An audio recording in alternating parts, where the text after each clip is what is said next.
रुक्मिणी मैया के पुत्र हुए हैं श्री प्रद्युम्न जी महाराज। प्रद्युम्न हुए रुक्मिणी के पुत्र। संबरासुर उठा करके ले गया, आकाश मार्ग से जा रहा था, समुद्र में फेंक दिया प्रद्युम्न। एक मछली ने निगल लिया, मछुआरे ने वो मछली संबरासुर के यहाँ ही बेच दी। मछली को पेट फाड़ा गया तो उसमें से प्रद्युम्न जी निकले। संबरासुर को क्या पता कौन बालक है, कहा ये बालक कैसा, सब अचंभित हो गए कि मछली के पेट से मनुष्य का बालक ऐसा कैसे हो सकता है। एक संबरासुर के ही यहाँ पर जो काम करती थी जिनका नाम था मायावती, उस मायावती को वो बेटा दे दिया गया कि तुम इसकी सेवा करो। मायावती उस बालक की सेवा करने लगी जो भगवान कृष्ण का बालक था प्रद्युम्न। और ये प्रद्युम्न कोई और नहीं, यही है साक्षात कामदेव का स्वरूप।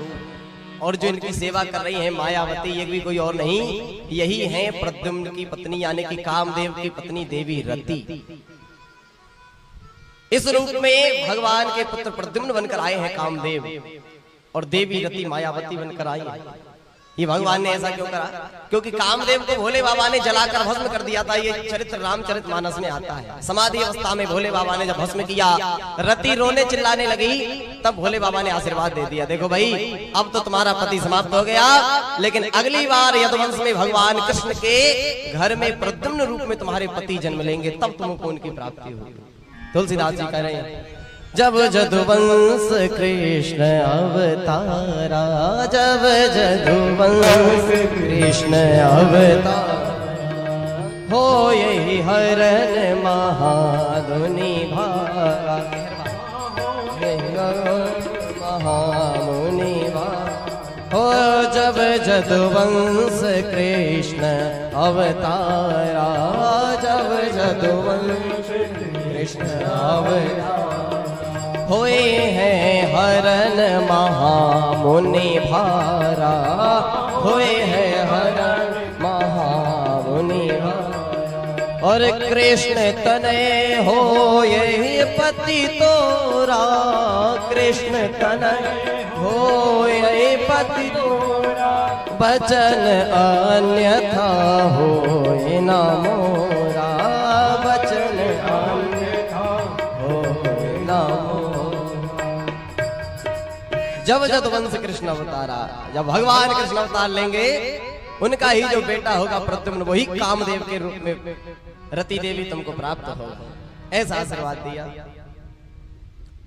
रति महारानी मायावती तो जानते हैं ये प्रद्युम्न मेरे ही पति हैं, छोटे से थे, उनकी सेवा करती थी, खूब अच्छे से सेवा करी। तो बहुत थोड़े से समय में प्रद्युम्न जी और यौवन नजर आने लगे, जवान दिखने लगे। जैसे जो जो प्रद्युम्न जी जवान होने लगे, त्यों त्यों देवी रति के भाव बदलने प्रारंभ। पहले पुत्रवत प्रेम करती थी, लेकिन रति तो जानती हैं ये प्रद्युम्न हमारे पति हैं। ज्यों ज्यों प्रद्युम्न बड़े होने लगे, रति के भाव बदलने लगे, अपना पति मानने लगी रति।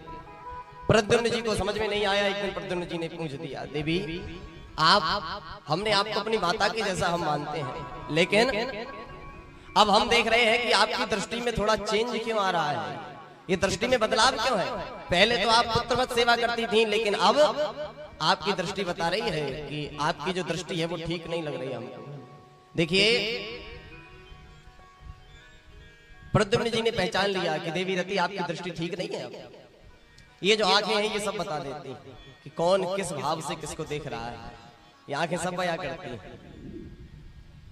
तो जब रति के भाव बदलने लगे, प्रद्युम्न जी कहने लगे, देवी आपके भाव हमको ठीक नहीं लग रहे। तब रति ने बता दिया, मैं आपकी ना कोई माता हूँ और ना आप मेरे पुत्र हैं, अपितु आप तो मेरे पति हैं, जो पहले कामदेव, पहले भोले बाबा की दृष्टि से जलकर भस्म हो गए थे, और अब कृष्ण के पुत्र के रूप में अवतार लिया है। और ये जो संबरासुर है, इसके आप काल है, इस संबरासुर को समाप्त करो। ऐसा जब कहा, तब प्रद्युम्न जी के बात पूरी समझ में आई।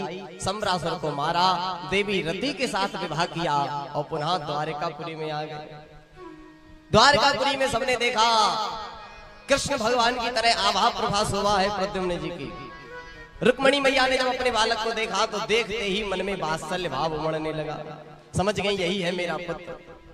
वात्सल्य भाव जब उमड़ा, प्रद्युम्न को गले से लगा लिया। द्वारकाधीश कहने लगे, देवी ये कौन बालक है, किसको गले से लगा रही है? रुक्मिणी कहने लगी, महाराज मानो या न मानो, ये हमारा वही पुत्र है जो पैदा होते ही संबरासुर नाम का राक्षस उठा कर ले गया। अरे देवी क्या प्रमाण है तुम्हारे पास? ये तुम्हारा ही बेटा है। कभी कभी पैसे वालों के लोग नकली बेटा भी बनकर आ जाते हैं महाराज। तो तुम्हारे पास क्या प्रमाण है ये तुम्हारा ही बेटा? ये दुनिया न जाने क्या कब कहने लगे, 1 मिनट में उंगली उठा देती है। तब नारद जी महाराज ने आके पूरा वृत्तांत सुनाया। महाराज चिंता मत करो, यही है आपके पुत्र प्रद्युम्न। ये प्रमाण नारद जी के द्वारा ले लिया, वरना दुनिया तो भगवान पर भी उंगली उठा दे। भगवान भी जानते थे प्रद्युम्न हमारा पुत्र, ऐसी बात नहीं है, लेकिन फिर भी प्रमाण लिया इस दुनिया की वजह से। द्वारिकापुरी में आनंद मंगल बधाइयां गाई जाने लगी कि बेटा पैदा होते ही खोया और जब मिला तो पत्नी के साथ मिला। अद्भुत आनंद आ गया द्वारिकापुरी में। एक बार प्रेम से करा लगाएं, बोलो द्वारिकाधीश की जय।